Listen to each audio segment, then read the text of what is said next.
माझ्या महाराष्ट्रातील बांधवांनो, भगिनींनो आणि मातांनो, नमस्कार. जय महाराष्ट्र.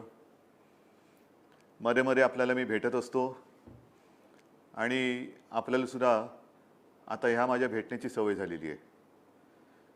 अगदी आपल्या सुरुवातीच्या संवादामध्ये लक्षात असेल की मी आपल्याशी जरा जास्त म्हणजे वारंवारतेने संवाद साधत होतो.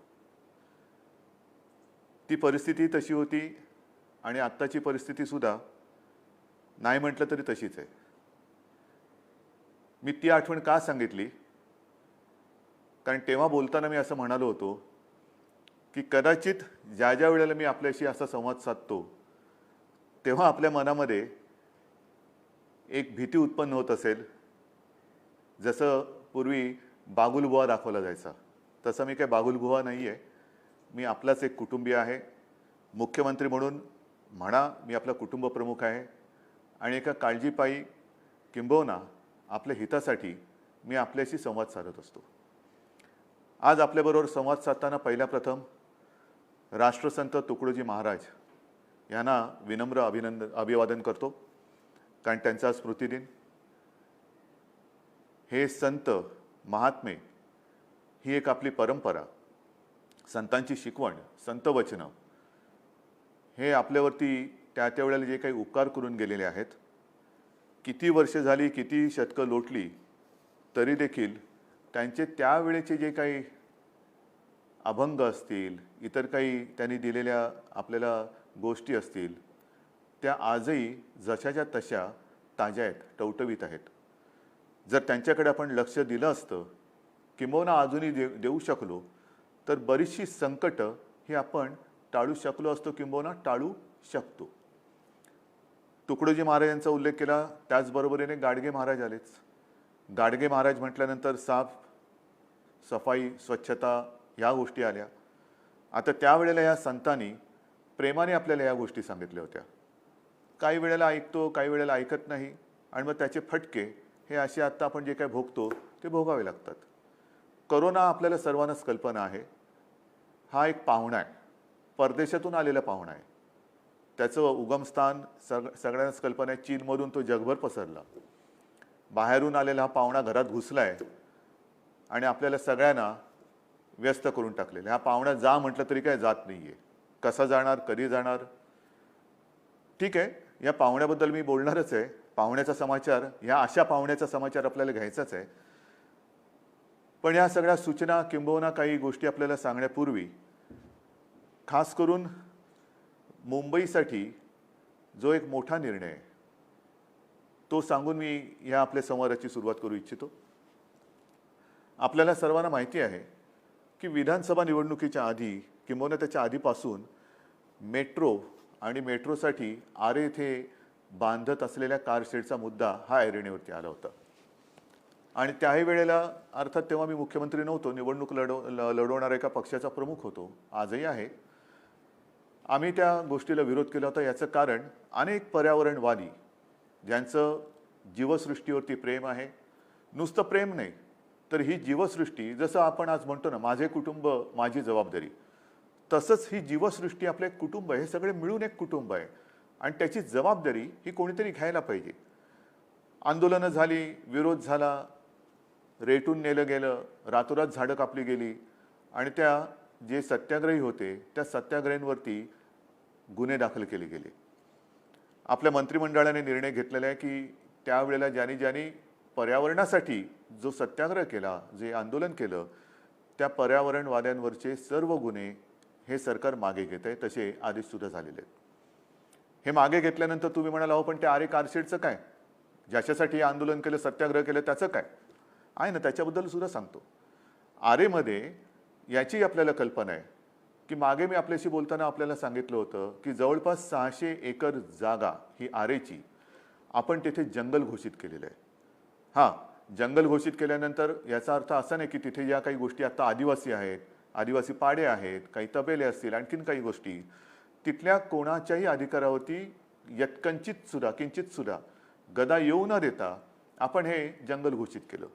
त्यावेळेला हे जंगल 600 एकर होतं. आज मला सांगायला आनंद होतोय, आणखीन आपल्या सगळ्या प्रशासकीय लोकांनी अधिकाऱ्यांनी एक आढावा घेतल्यानंतर या जंगलाची व्याप्ती आता 600 एकरपासून जवळपास 800 एकर झालेली आहे. 800 एकरचं जंगल आपलं सरकार, तुमचं सरकार हे आपल्या या मुंबईत, महाराष्ट्राच्या राजधानीत जंगल म्हणून आज घोषित करतोय आणि त्याचा मला सार्थ अभिमान आणि नक्कीच आनंद आहे.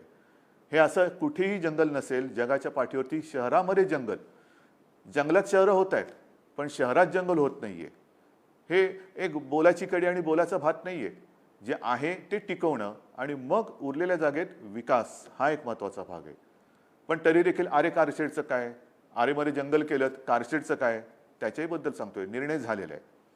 आरे कारशेडमध्ये गेल्या वेळेला जेव्हा काही बातम्या येत होत्या तेव्हा असं ठरलं होतं की आरेमध्ये कारशेड होणार नाही. त्याच्याबद्दल इतरत्र कुठेतरी आपण जागा बघू. मग मुद्दा आला की अहो पण तिकडे खर्च केलाय त्याचं काय, एवढा खर्च झालाय, हा खर्च कोणाच्या डोक्यावरती येणार, मग अमुक एक झाले त्याचं काय होणार, सगळ्याची उत्तर आहेत. याही गोष्टीबद्दल मला सांगायला आपल्याला आनंद होतोय की आरेची जी कारशेड होणार होती ती कारशेड आता कांजूरला होणार. मग किंमत किती, भरपूर किंमत होणार. जमिनीची किंमत कोण देणार, मग झालेला खर्च वाया जाणार, प्लस हा आणखीन त्याच्यावरती खर्च. तर त्याही बाबतीत मी आपल्याला सांगतो की कांजूरची ही जागा आहे, ही सरकारची जमीन 0 रुपये किमतीने या मेट्रो कारशेडसाठी आपण दिलेली आहे आणि तिथे कारशेड करण्याचे आदेश कालच मी दिलेले आहेत. 0 पैसे, म्हणजे 1 सुद्धा रुपया तिकडे लागणार नाही. ही सरकारी जमीन जनतेच्या हितासाठी आपण वापरतो. आणि मग ते करताना याच्यासाठी जो काही खर्च झाला होता तो खर्च, ती जी एक बिल्डिंग झाली होती त्या बिल्डिंगचा एक खर्च आहे, तो साधारणतः त्या बिल्डिंगचा आणि मग भराव टाकण्यासाठी साधारणतः 100-1 कोटी रुपये जो खर्च झाला आहे, ती बिल्डिंग सुद्धा या कामासाठी वापरता येणार नसली तरी अन्य एका चांगल्या कामासाठी आपण वापरू, म्हणजे तोही पैसा वाया जाणार नाहीच. परंतु इथे जे काही टनेल किंवा रॅम्प केलेले आहेत, ती मेट्रोची 3 नंबर आणि 6 नंबरची लाईन, त्याचं एकत्रीकरण करून त्या बाबतीत खर्च केला गेलेला पैसा हा मेट्रोसाठी उपयोगात आपण आणतो आहोत. त्याच्यामुळे कोणालाही ही काळजी पडण्याचं कारण नाही की ह्याच्यासाठी जो खर्च केलेला पैसा आहे, जो आमचा पैसा आहे, जनतेचा पैसा आहे, हो तुमचाच पैसा आहे, तुमच्यासाठीच खर्च करतो आहोत, खर्च झालेला आहे, त्यापैकी एकही पैसा वाया जाऊ देणार नाही. नवीन जागा मी पुन्हा सांगतो, कांजूरला जी जागा आपण निश्चित केलेली आहे त्या जागेसाठी, ती प्राप्त करण्यासाठी 1 रुपया सुद्धा खर्च होणार नाही. खरंच सांगतोय मी तुम्हाला हे. आणि हे काम करण्यासाठी मी विशेष धन्यवाद जे देणार आहे, साहजिकच आहे याच्यामध्ये आपल्या राज्याचे उपमुख्यमंत्री अजितदादा पवार त्यांचं सुद्धा सहाय्य आहेच. आदित्यनी ह्याच्यात खूप मेहनत केलेली आहे. पर्यावरण मंत्री त्यांनी मेहनत केलेली आहे, अहोरात्र मेहनत केलेली आहे. त्याच्या सोबतीने आपले महसूल मंत्री बाळासाहेब थोरात आहेत, नगरविकास मंत्री एकनाथजी शिंदे आहेत, आरे म्हटल्यानंतर सुनील केदार आले. या सगळ्यांनी आणि विशेष करून मेट्रोचे अधिकारी असतील, प्रशासकीय अधिकारी असतील, या सर्वांनी एका आपुलकीने, नुसतं काय म्हणायचं त्याला, कोरडेपणाने नाही, आपुलकीने, प्रेमाने हे जे सगळं काम केलेलं आहे त्यांचे आपण ऋणी असायला पाहिजे, त्यांना आपण धन्यवाद दिले पाहिजे. आणि त्या सर्वांना मी केवळ मुंबईकरांच्या वतीने नव्हे तर हे जे मोठं जंगल आहे एक वैशिष्ट्य आहे. नुसतं जंगल म्हणजे आम्ही 500 कोटी झाडं लावली, कुठे लावली दिसतील तुम्हाला हळूहळू, तसं नाही. हे जे जंगल आहे ते पहिलं वाचवा, म्हणजे आहे ते कापायचं आणि नुसते आपल्या थापा मारायचे की आम्ही एवढी कोटी झाडं लावली. ही झाडं नाहीत, तशी झाडं मी लावता येत नाहीत, मला खोटी झाडं मी नाही लावू शकत. आहे ते पहिलं जपणं आणि हे पर्यावरण आपण जपण्याचं एक फार मोठं ऐतिहासिक काम आपण केलेलं आहे, ज्याच्याबद्दल मला खरंच एक मोठं समाधान आहे, खरंच समाधान. कारण ही जी जीवसृष्टी आहे, ही जीवसृष्टी आपले काय सखे वन वृक्षवल्ली, आम्हा सगळे सोयरी वगैरे काय म्हणतो ना, ते नुसतं बोलताना आपण म्हणतो, पण ही झाडं कापल्यानंतर हे जे काय फटके पडत आहेत, मग पर्यावरणामध्ये बदल होतोय, पर्जन्यमानामध्ये बदल होतोय. आता सुद्धा येत्या काही दिवसामध्ये महाराष्ट्रामध्ये पाऊस आणि अतिवृष्टीचे इशारे आहेत. हे कसे होत आहेत, काय होत आहेत, ह्या सगळ्या गोष्टीला कारण, जबाबदार हे आपलंच एक विकासाचं जे एक स्वप्न आहे, ते स्वप्न खरंच आहे का, हा एक विचार केला पाहिजे. आणि म्हणून आपल्या या संवादाला सुरुवात करण्यापूर्वी किंबहुना करताना मला ही एक अभिमानाची गोष्ट आपल्याला सांगायची होती, जी मी सांगितली, जिचा उपयोग आपल्याला सर्वांना तर होणारच आहे, पण येणाऱ्या कित्येक पिढ्यांना तो होणार आहे. असो, ही झाली आपल्या ह्या आरेबद्दलची एक अनिश्चितता संपवण्याची गोष्ट, की आता आरेमध्ये कारशेड होणार नाही, ती कांजूरमध्ये होईल आणि मेट्रो 3 आणि मेट्रो 6 साठी तिकडे जी गरजेची गोष्ट होती ती आपण करतो आहोत. मग आता गेल्या काही दिवसातली परिस्थिती, साधारणतः पीक पाणी कसं आहे, मला माहिती आहे की जसं निसर्ग चक्रीवादळ येऊन गेलं कोकणात, पूर्व विदर्भामध्ये पूर परिस्थिती गंभीर होती. या ठिकाणी आपण जे आवश्यक होतं ते सगळं काम आपण करतो आहोत. कोणाची घरं वाहून गेलेत, सामान वाहून गेलेत, जनावरं वाहून गेलेत, पिकाचं नुकसान झालेलं आहे. त्या सगळ्यांना आपण पंचनामे तर आपले जवळपास झालेले आहेत. निसर्ग चक्रीवादळाची कोकणातली मदत बरीचशी आपण केलेली आहे. पूर परिस्थिती जी विदर्भातली झाली होती त्याच्यात सुद्धा सांगली, कोल्हापूरप्रमाणे आपण नुकसान भरपाई देतो आहोत. तरी देखील त्याच्यानंतर सततचा पाऊस याच्यामुळे सुद्धा अनेक ठिकाणी नुकसान झालेलं आहे. पिकं वाया जात आहेत. करायचं काय? एक तर आता काही पिकं, समजा कापूस येतोय, येऊ द्या. हे तुमचं सरकार आहे, आपल्या सगळ्यांचं सरकार आहे. जी जी काही पिकं येतील, शेतकऱ्यांनो निश्चिंत राहा, तुम्हाला कुठेही वाऱ्यावर सोडणार नाही, अजिबात सोडणार नाही. कापूस असेल, बाकी सगळ्या पिकांच्या बाबतीत आपण खबरदारी घेतो आहोत. जिथे जिथे नुकसान होतंय पंचनाम्यांचे आदेश दिलेले आहेत आणि यथायोग्य जी काही नुकसान भरपाई आहे आपण ती देत जातो आहोत.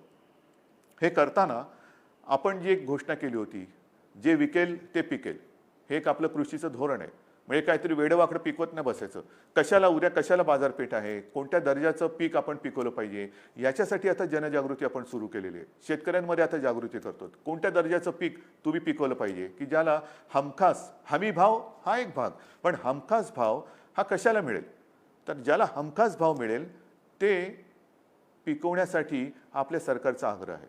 अनेक शेतकरी याच्यामध्ये सामील होत आहेत आणि त्याच्यासाठी मग जे जे काय करता येणं शक्य असेल, जसं मला आठवते इथूनच मी आपल्याला नाशिक आणि त्या परिसरामध्ये महाअनियन म्हणजे कांद्याची साठवणूक. अनेकदा काय होतं की शेतकरी माझा गरीब आहे, भोळा भाबडा आहे, मरतो, राबतो, दिवस रात्र उन्हात तानात, पावसात, पाण्यात, थंडीत, काय कशाची काय परवा तमा न बाळगता. म्हणजे मी मध्ये कोणाला तरी बोललो होतो की या कोरोनाच्या काळात बाकी सगळे ठीक आहेत, वर्क फ्रॉम होम चांगलं आहे, आवश्यक आहे, पण शेतकरी उद्या वर्क फ्रॉम होम करायला लागला तर आपण खाणार काय? तो ऑनलाईन किंवा असं व्हिडिओ कॉन्फरन्सिंगनी शेती नांगरू शकत नाही, त्याला पाणी देऊ शकत नाही, पीक आल्यानंतर कापणी करू शकत नाही. त्याच्यामुळे त्याला असेल त्या परिस्थितीत राबावं लागतं, कष्ट करावे लागतात. आणि म्हणूनच मध्ये आपण पहिले जे पाऊल म्हणजे सरकारची सुरुवातच आपण जी केली ती जवळपास 29.5 लाख शेतकऱ्यांना त्यांचं पीक कर्ज मुक्त करण्यापासून केली होती. पण तरी देखील हे चक्र चालूच राहतं आणि त्याच्यासाठी मग पीक आल्यानंतर साठवायचं कुठे? त्यांच्याकडे घरामध्ये जागा नाही आहे, शेतामध्ये म्हणायचं तर उघड्या बोडक्या शेतामध्ये असं ठेवू शकत नाही. म्हणून आपण महाअनियन हा जो एक प्रकल्प सुरू केला, ती एक सुरुवात आहे. कांद्यासाठी साठवणूक केंद्र, उद्या सोयाबीन येईल, तूर येईल, तांदूळ येईल, कापूस येईल. याच्यासाठी आवश्यकतेनुसार स्टोरेज म्हणजे जिकडे कोल्ड स्टोरेज, शीतगृहांची आवश्यकता आहे तिकडे शीतगृह दिली जातील, स्टोरेजची आवश्यकता आहे तिकडे गोदामं दिली जातील. आणि मग चांगली बाजारपेठ, हे बाजारपेठ आणि शेतमाल ह्यांची जुळवणूक त्या शेतकऱ्याला करून देणं या दिशेने आपण चाललेलो आहोत. पण हे करताना जसं एक मधल्या काळामध्ये मी आणि आमच्या सर्व मंत्रिमंडळातील सहकार्यांनी विविध आपल्या राज्यातील विविध कृषी संघटनांशी चर्चा केली. ती चर्चा एवढ्यासाठी केली, केंद्र सरकारने जो कृषी कायदा, कृषी धोरण एक त्यांनी मंजूर केलेला आहे, त्याचे फायदे किंवा त्याचे फटके आपल्याला काय बसतील त्याच्याबद्दल सुद्धा विचार सुरू आहे. आपल्या हिताचं काय, शेतकऱ्याच्या हिताचं काय? असं माझं म्हणणं नाही की सगळंच काहीतरी चुकीचं आहे किंवा सगळंच काही बरोबर आहे. जे बरोबर असेल, जे योग्य असेल त्याचा जरूर आम्ही स्वीकार करू. पण जर अयोग्य असेल आणि जर माझ्या कुठे शेतकऱ्याच्या पायावरती धोंडा पडणार असेल तर मात्र आम्ही ते स्वीकारणार नाही. हे आपल्या राज्याचं धोरण आहे. आम्ही जे करू ते आमच्या जनतेच्या हिताचं करू, शेतकऱ्याच्या हिताचं करू. जोर जबरदस्तीने उगाचच काहीतरी कायदा आलाय म्हणून तो जसाच्या तसा चांगला असेल, आनंद आहे. पण जर का नसेल तर मात्र या सर्व संघटनांशी आम्ही बोलतो आहोत. त्यातनं वेगवेगळ्या सूचना येत आहेत, काही आक्षेप आहेत, काही गोष्टी समजून घेण्याची आवश्यकता आहे. याच्यावरती सुद्धा आपण विचार करतो आणि त्यांच्याशी सगळ्यांशी बोलून मग आपण ह्या कृषी धोरणाबद्दल बोलूया. एकूण काय, तर हा लॉकडाऊन आता आपण हळूहळू उठवत चाललेलो आहोत आणि तो उठवत असताना बऱ्याच ठिकाणी आपण काही चांगल्या गोष्टी केलेल्या आहेत. माझ्यासमोर आहेत त्या गोष्टी. म्हणजे एक तो महाअनियन प्रकल्पाविषयी तुम्हाला सांगितलं, कृषी उद्योग यांना सुद्धा आपण एक ओपन करायला किंवा उघडायला आपण सुरुवात करायला देतो आहोत. हे करत असताना एक गोष्ट मात्र नक्की, की प्रत्येकाने आपापली काळजी ही स्वतः घ्यायला पाहिजे. ही स्वतः घ्यायलाच पाहिजे. हे सगळे उद्योगधंदे सुरू होताना सरकार काय करते, तर साधी गोष्ट आहे, आपल्याला आवश्यकतेनुसार आपण कोविडसाठी, कोरोनासाठी, म्हणजे कालच मी वाशिम येथे RT-PCR लॅबचं एक व्हिडिओद्वारे लोकार्पण केलं.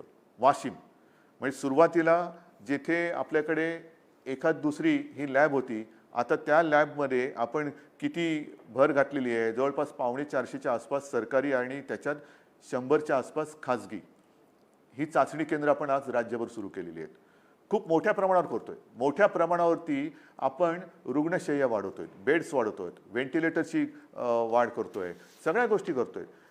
कर्जमुक्ती जशी आपण केलेली आहे, विक्रमी कापूस खरेदी जशी केलेली आहे, मध्ये जी काही संकट आले आहेत त्याच्यात आपण पंचनामे करून नुकसान भरपाई जशी देतो आहोत, तशाच काही ज्या आपल्या योजना आहेत. उदाहरणार्थ आपण शिवभोजन, जी मूळ योजना आपली 10 रुपयात थाळी, ती आपण ह्या काळामध्ये 5 रुपयात थाळी केलेली आहे. आणि त्या 5 रुपये थाळीमध्ये शिवभोजनाच्या अंतर्गत आजपर्यंत जवळपास, म्हणजे करोनाचा काळ सुरू झाल्यापासून आजपर्यंत मी आपल्याशी बोलतोय तोपर्यंत साधारणतः 2,02,00,000 थाळ्या ह्या वितरित झालेल्या आहेत. 2,02,00,000. हे आपण नाही म्हटलं तर मोठं एक काम करतो, मोठं काम करतो. आणि असं ह्या सगळ्या बाजूने आपण हे सुरू करण्याचा प्रयत्न ठेवतो आहोत, करतो आहोत. जबाबदारी आपली आहे. मी अगदी सुरुवातीच्या काळात असं म्हटलं होतं की तुम्ही जबाबदारी आणि खबरदारी, आता थोडं सरमिसळ झाले. नेमकी जबाबदारी कोणी घ्यायची, खबरदारी कोणी घ्यायची? कारण हा पाहुणा काही जात नाहीये, हा आणखीन हातपाय पसरतोय. पाहुण्याला दिली ओसरी, पाहुणा हातपाय पसरी, हे हातपाय पसरत चाललंय. शहरामधून आता ग्रामीण भागात पसरतोय आणि पसरताना त्याला आता थांबवण्याची गरज आहे. थोडंसं काय झालेलं आहे, नाही म्हटलं तरी एक असं चित्र दिसतंय की आता संख्या कमी होते, आता आमच्याकडे बेड्स अवेलेबल आहेत, आता आमच्याकडे ऑक्सिजनला लागणारे रुग्णांची संख्या कमी होते आहे. खरं आहे. म्हणून मी तुम्हाला या केसेसचा आकडाच सांगतोय. जिथपासून पहिला आपल्याला पेशंट सापडला तेव्हापासून आजपर्यंत साधारणतः एकूण केसेस ह्या 15,17,434 ह्या आत्तापर्यंत म्हणजे पहिल्यापासून आत्तापर्यंत हे सगळ्याच्या सगळ्या ॲडमिट नाही आहेत. ते त्यातले 12,55,779 हे बरे होऊन घरी गेलेले आहेत. हे बरे होऊन घरी गेलेत. दुर्दैवाने मात्र ह्याच्यात साधारणतः 41,000 मृत्यू सुद्धा झालेले आहेत. जवळपास 41,000 मृत्यू झालेले आहेत. व्हेंटिलेटरवरती आज साधारणतः, मी आता सगळे साधारणतः असं ह्याच्यात सांगतोय कारण त्याच्यात फार मोठा काही फरक ह्याच्यामध्ये तफावत येणार नाही आहे. म्हणून साधारणतः 2,000-2,500 रुग्ण हे मात्र व्हेंटिलेटरवर आहेत. त्याच्यानंतर आणखीन काही हे ऑक्सिजनवरती आहेत. काही जण हे पॉझिटिव्ह असले तरी विना लक्षणाचे आहेत, सौम्य लक्षणाचे आहेत, काही मध्यम लक्षणाचे आहेत. ही सगळी जर आकडेवारी बघितली तर पहिल्या दिवसापासून एक गोष्ट आपण लक्षात घ्यायला पाहिजे की साधारणतः 70 ते 80% ही लोक ह्याच्यामध्ये सौम्य ते मध्यम लक्षण आहेत, ज्यांना कदाचित काही जणांना करोना होऊन गेला हे कळतही नसेल. काही जणांना सौम्य लक्षणे दिसल्यानंतरही कोणतेही औषध दिल्याशिवाय ते बरी होत आहेत. काही जणांना औषधोपचार केले त्याच्यानंतर ते बरे होत आहेत.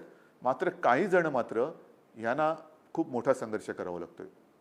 विशेषतः ज्यांना आपण कोमॉर्बिडिटी म्हणतो की उच्च रक्तदाब आहे, मधुमेह आहे, किडनीचे काही त्यांना विकार असतील, स्थूलता असेल, ह्यांना मात्र त्यांच्यावरती हा व्हायरस घातक परिणाम करतोय. मग ही वर्गवारी ठरवणार कोण, ते आपल्या हातात नाही आहे. आणि त्याच्यासाठी मी वारंवार आपल्याला जे सांगतो आहे की खबरदारी आपल्याला घ्यायला पाहिजे. आपण खबरदारी घ्या, आम्ही जबाबदारी घेतो. ती जबाबदारी आम्ही घेतो आहोत. जिथे जिथे आवश्यक आहे हॉस्पिटल्स वाढवतो आहोत. ज्याप्रमाणे मी काल आपल्याला सांगितलं की वाशिममध्ये RT-PCR लॅबचं लोकार्पण केलं. परवा साताऱ्यामध्ये छत्रपती शिवाजी महाराज त्या म्युझियममध्ये आपण हॉस्पिटलसाठी ती जागा उपलब्ध करून दिलेली आहे. छत्रपतींच्या नावाने जे आपलं संग्रहालय ते संग्रहालय, कारण छत्रपती शिवाजी महाराज हे रयतेचा राजा. मग ते संग्रहालय जर आत्ता आवश्यक असेल रुग्णांसाठी तर तिथल्या लोकांना सुद्धा मला खास धन्यवाद द्यायचे आहेत की त्या अप्रतिम एका वास्तूचा आज रयतेसाठी ते उपयोग करतायत, रयतेसाठी उपयोग करून देत आहेत. तिकडे हॉस्पिटल सुरू केलेले. एकूणच काय, आम्ही जबाबदारी जी घेतो आहोत ती ह्या सगळ्या सोयी सुविधा वाढवण्यासाठी देतो आहे. औषधं कशी पोचतील, औषधं सर्वत्र कशी उपलब्ध राहतील त्याच्यासाठी देतो आहे. आपली प्रशासन व्यवस्था आहे, महसूल यंत्रणा आहे, पोलीस यंत्रणा आहे, आरोग्य यंत्रणा आहे. ह्यांना सगळ्यांना खरोखर आता मार्चपासून आत्तापर्यंत किती ताणतणावामध्ये काम करावं लागत असेल विचार करा. डॉक्टर्सना सुद्धा मी खास धन्यवाद देतोय, कारण त्यांनी आता एक गाईडलाईन सेट केलेली आहे. गाईडलाईन सेट केली, नक्की सेट केलेली आहे. कोणत्या रुग्णाला कधी कोणतं औषध द्यायचं हे त्याने आता ठरवलेलं आहे. फक्त एक काय होतंय की अजूनही नागरिकांकडनं थोडा प्रतिसाद कमी मिळतोय. कारण दोन गोष्टी, एक तर थोडंसं बेजबाबदारपणा, दुसरी थोडीशी भीती. मी टेस्ट केली आणि मी पॉझिटिव्ह आलो तर माझं काय होईल, मला कुठे नेऊन टाकतील. तसं समजू नका कृपा करून, कुठे नेऊन टाकणार नाही. सगळीकडे आपण ज्या सुविधा केल्यात आहेत ना, काही काही व्हिडिओ प्रसारित होत आहेत, काही महिला आहेत, काही पुरुष आहेत, काही आणखीन कोण आहेत, सगळ्यांनी त्यांच्या त्या कोविड केअर सेंटरचा अनुभव हा सांगितलेला आहे. आपल्याला एक गोष्ट लक्षात घ्या की हा जो व्हायरस आहे तो पसरतोय, तो शिंकलं खोकलं बोलताना सुद्धा पसरतोय आणि म्हणून कमीत कमी संपर्कात येणं हे गरजेचं आहे. अनेकदा असं होतं की रुग्णांना कळतच नाही की डॉक्टर आले की कोण आले, कारण तो अंतराळवीरासारखा संपूर्ण तो PPE किट, त्याच्यावरती ती फेस मास्क, त्याच्यावरती ती शील्ड असं बांधून येतो.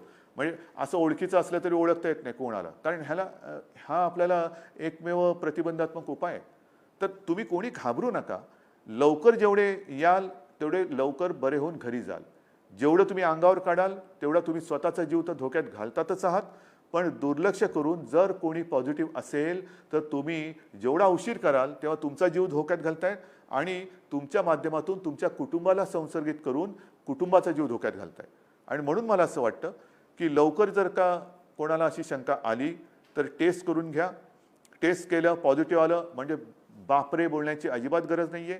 वेळेत आलेली लोक ही अगदी 100 वर्षाची सुद्धा, आणि काही ठिकाणी तर 100 वर्षाची असताना त्यांना इतर व्याधी विकार असलेले सुद्धा बरे होऊन घरी गेलेत.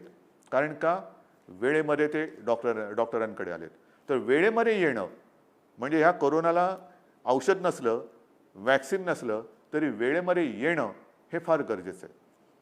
आणि हे काम मला याही गोष्टीबद्दल अजूनही काही तशी माहिती नाही आहे, पण मी कदाचित शब्द बोलतोय, जगातलं महाराष्ट्र राज्य हे एकमेव राज्य असं असू शकेल की जेथे नुसतं कडक कायद्याने काम न करता जनतेला विश्वासात घेऊन आपण हे युद्ध लढतो आहोत.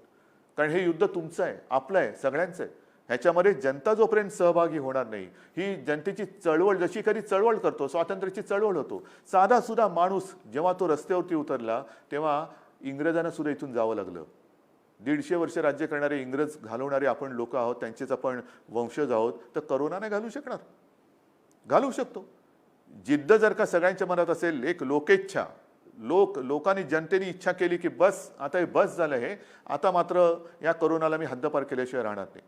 आणि मग जशी त्या युद्धाची काही शस्त्र असतात तसंच या युद्धाचं सुद्धा शस्त्र आहे आणि नक्कीच याला काही शास्त्र सुद्धा आहे. मला आणखीन एका गोष्टीचा जरूर उल्लेख करायचा आहे.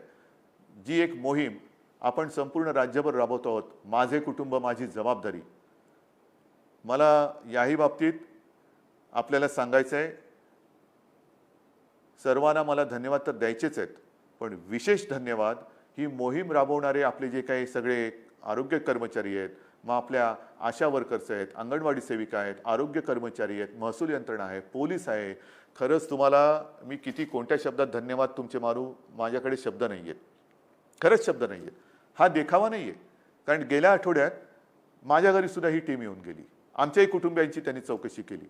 काय त्यांना पडलेलं आहे, असं आपण त्यांना काय देतो आहोत.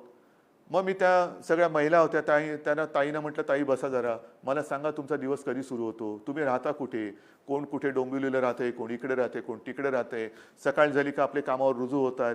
जर उंच बिल्डिंग असेल तर जिन्यांची चढ उतार करायची, प्रत्येकाच्या घरात जायचं, ताप तपासायचा, सूचना द्यायच्या, सकाळपासून संध्याकाळपर्यंत स्वतःच्या जीवाची कुटुंबाची पर्वा न करता ही लोक मेहनत करतायत. खरंच तुमचे उपकार आहेत या महाराष्ट्रावरती. आणि हे उपकार केवळ बोलून असं नाही चालणार. माझ्याकडे काही नावं आहेत, मुद्दामने मी काही नावं ठेवलेली आहेत. आता अहमदनगरमधले आरोग्यसेवक आहेत सुदाम जाधव. मी आता त्यांची मुद्दामून ज्यांना त्यांनी थोडंसं शोधून काढलं त्यांची नावं घेत नाही, पण सुदाम जाधव यांनी जे घराघरात जात होते त्यांना एका व्यक्तीचा ऑक्सिजन कमी वाटला आहे होताच, म्हणून त्याने आग्रह करून या आपल्या उपचार केंद्रात आणलं. कोविड पॉझिटिव्ह तशी लक्षणं त्यांना बरं करून आज ते घरी गेले. समजा ही सुदाम जाधव घरी आले नसते, त्यांनी चौकशी केली नसती, त्यांनी तो ऑक्सिजन तपासला नसता तर काय झालं असतं. अनेक जण आहेत असे. भंडारा जिल्ह्यामध्ये सुद्धा आशा वर्कर ज्या पुष्पा वाढई आहेत यांना सुद्धा एक महिला गरोदर होती, त्यांचा ऑक्सिजन त्यांना कमी वाटला, म्हणून त्यांनी सांगितले, आग्रह केले की चाचणी करून घ्यायची, कोविडची चाचणी करा. तर चाचणीला त्यांनी हे केल्यानंतर त्या कोविड पॉझिटिव्ह निघाल्या. ज्या त्यांना हे होत्या त्या ज्यांच्याबद्दल थोडंसं त्यांना एक संशय आला, त्या कोविड पॉझिटिव्ह निघाल्या, त्या गरोदर होत्या भगिनी. पण चाचणी झाल्यानंतर कळलं आणि कळल्यानंतर उपचार झाला, आज त्या सुखरूप आहेत, आज व्यवस्थित आहेत. त्याच्यानंतर भंडारा येथील आशा भारती वासनिक यांना सर्वेक्षण करताना आणखीन एक दोघं जण त्यांना ऑक्सिजन कमी आढळला, त्यांना आग्रह करून घेऊन गेल्या, त्या बऱ्या झालेल्या आहेत. अशी किती नावं आहेत. तर ही सगळी नावं ह्या आशा वर्कर्स आहेत, अंगणवाडी सेविका आहेत, आरोग्य कर्मचारी आहेत. हे सगळेजण आपापल्या परीने मेहनत करत आहेत. काही जण तर स्वतः आजारी पडले, म्हणजे घरोघरी जाताना ते स्वतः आजारी पडले. करायचं काय आता, कोरोना पॉझिटिव्ह, पण डगमगले नाहीत, खरंच डगमगले नाहीत. हे आजारी पडल्यानंतर व्यवस्थितपणाने त्यांनी आराम केला, औषधोपचार केला, खडखडीत बरे झाले. बरे झाल्यानंतर घरी नाही बसले, पुन्हा आपल्या कामावरती रुजू झाले. ही अशी सगळी माणसं, अशी सगळे लढवय्ये, कोरोना योद्धे हे आपल्या राज्यात आहेत, आपल्यासाठी मेहनत करतायत. आणि ती मेहनत करताना आपण त्यांना सहकार्य करण्याची गरज आहे. माझे कुटुंब माझी जबाबदारी हे एक आपलं कुटुंब आहे. महाराष्ट्र माझं कुटुंब आहे. केवळ माझं घर हे तर कुटुंब आहेच, पण महाराष्ट्र हे माझं कुटुंब आहे. आणि ते करताना आपण चार चौघात फिरताना सुद्धा काय करायला पाहिजे, जी त्रिसूत्री तुम्हाला सांगितलेली आहे, मास्क बरोबर घालणे. आज मी एकटा आपल्याशी बोलतोय म्हणून मी मास्क घातलेला नाही, नाहीतर मी या ऑफिसमध्ये बसताना कोणालाही भेटत असलो तरी मास्क व्यवस्थित घालतो. मास्क घालणे म्हणजे अर्धवट नाही. अनेकांना कळतच नाही की याला दाढी आले का मास्क लावलाय. मग नंतर कळतं रे पिवळ्या रंगाची दाढी कशी असेल, हिरव्या रंगाची दाढी कशी असेल. हा मास्क आहे, पण ते मास्क आहे तो काय गॉगल नाही असं स्टाईल म्हणून वर ठेवायला. तो बरोबर नाक आणि तोंड हे कव्हर करणं, आणि ते सुद्धा घट्ट. आता सुद्धा मी आपल्याशी बोलताना तोंडाला हात लावत नाहीये, बाजूनी हे करतोय, कारण तोंडाला हात लावण्याची सवय सुद्धा आपल्याला मोडली पाहिजे. काही सवयी आपल्या जरूर मोडल्या पाहिजेत. तर आपला मास्क हा व्यवस्थित लावला पाहिजे. विशेषतः चार चौघात फिरताना आपण तर मास्क घातलाच पाहिजे, पण आपल्याशी बोलणारा जो आहे त्याला सुद्धा जर का त्याच्या तोंडावर मास्क नसेल.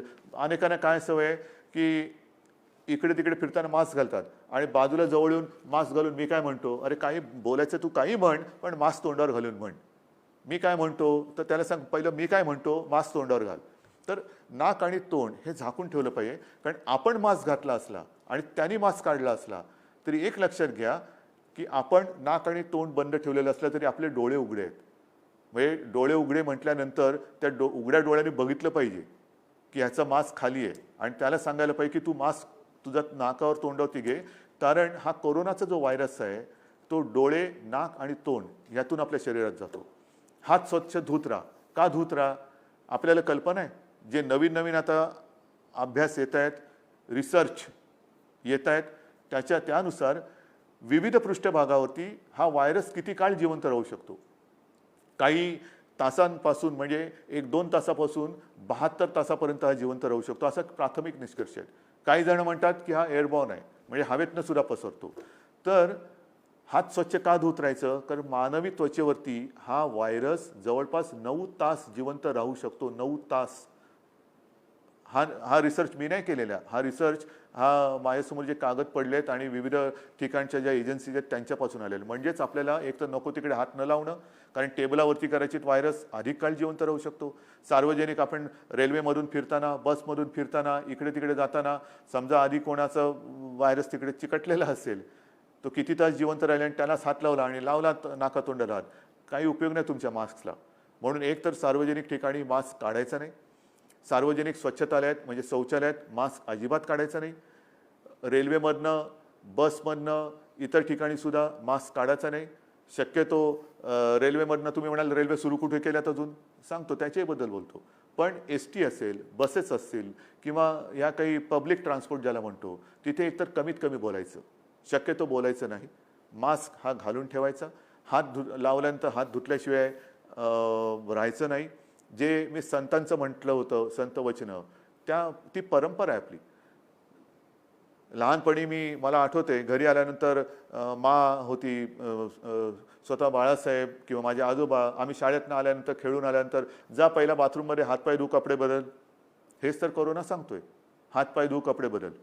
पण ह्या गोष्टी ते जे आपल्याला प्रेमाने सांगायचे ते ऐकत नव्हतो आपण. आता आपल्याला हे करावं लागते, नाहीतर त्याचे फटके बसतात. रेल्वे सुद्धा आज आपण राज्यांतर्गत रेल्वे सुरू केलेल्या आहेत. आपण लोकलसाठी त्याची वारंवारता वाढवून मागण्यासाठी मागणी केलेली आहे. कारण मला गर्दी नको आहे. सगळ्यांनाच लोकलनी जायचंच आहे. लोकलशिवाय जाणार कसं? कारण आता रेस्टॉरंट्स ओपन केलेली आहेत. जिमवाल्यांची मी बोलतोय, त्यांना सुद्धा काही नियमावली आपल्याला द्यावी लागेल. कारण सगळ्यात जास्त आपण ज्याला हार्टचा पंपिंग रेट वाढणं हा जिममध्ये होतो. मग त्याच्यातनं आपला श्वासोच्छ्वास हा जास्त जोरात होतो. म्हणजे ते जर कोणी कोविड पॉझिटिव्ह असेल तर तो जास्त त्याचा, आपण क्रिकेटमध्ये म्हणतो ना थ्रो, तर तो श्वासोच्छ्वास वाढल्यानंतर त्याचा थ्रो पण जास्त जाणार. मग ती आपण काय हे घेणार आहोत, खबरदारी घेणार आहोत. रेस्टॉरंटमध्ये सुद्धा आपण सांगितलेलं की समोरासमोर बसून जेवू नका, बाजूबाजूला बसून हे करा. तर ह्या अशा सगळ्या गोष्टी ज्या आहेत त्या आपण करतो आहोत. रेल्वेमध्ये सुद्धा आपण लोकलसाठी त्याची संख्या वाढवून मागतो आहोत.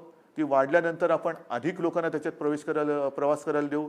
राज्यांतर्गत रेल्वेची वाहतूक सुरू केलेली आहे. ट्रॅफिक हळूवार जवळपास सुरू झालेले आहेत. दुकानं सुरू झालेली आहेत.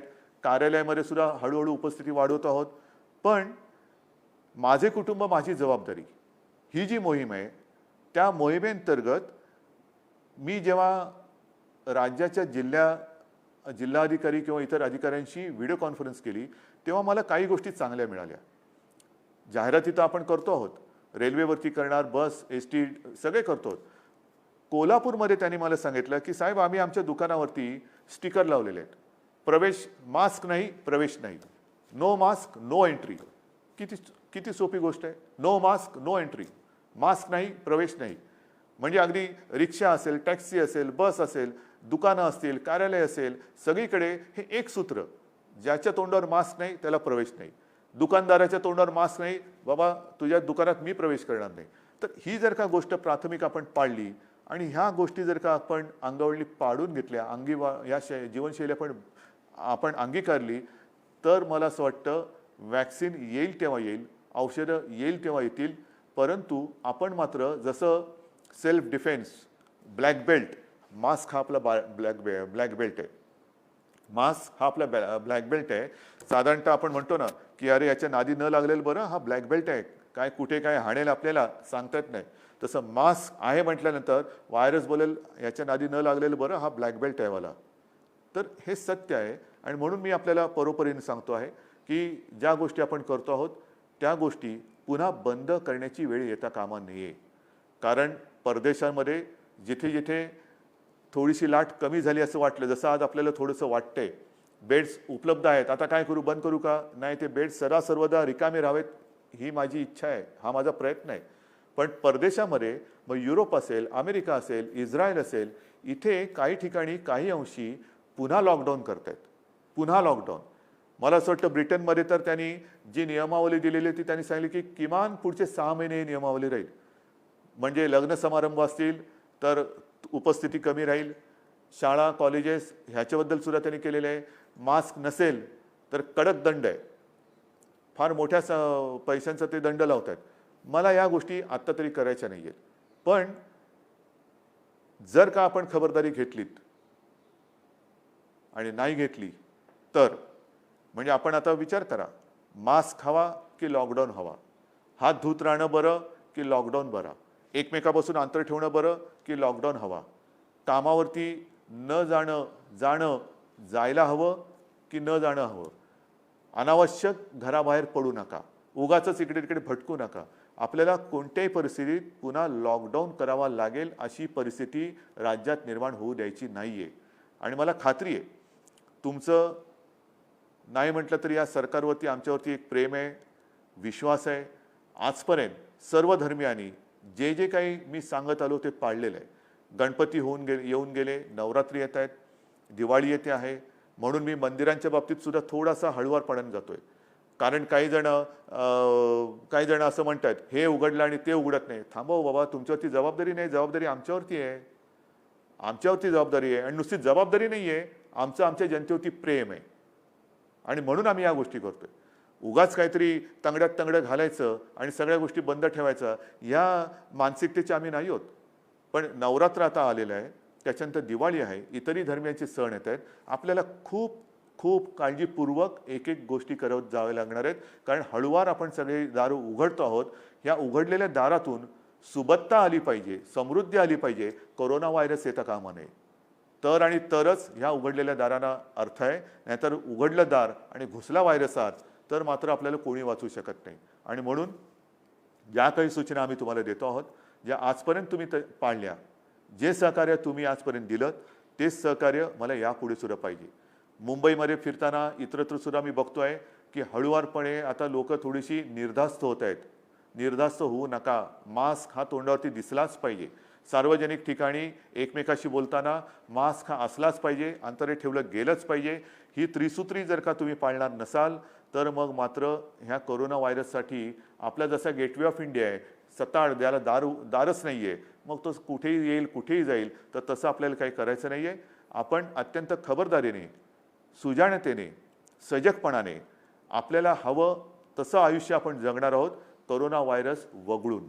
आणि म्हणून मला असं वाटतं की आपलं जे एक नातं आहे त्या नात्यातून हा आत्मविश्वास मी व्यक्त करतो की ज्या ज्या सूचना मी आपल्याला आजपर्यंत देत आलो, त्या सूचना आपण पाळल्या, यापुढे सुद्धा त्या अत्यंत कटाक्षाने पाळण्याची गरज आहे. एक क्षणसुद्धा बेसावध राहू नका, गाफील राहू नका आणि कोरोनाचा बळी ठरू नका. धन्यवाद. जय हिंद, जय महाराष्ट्र.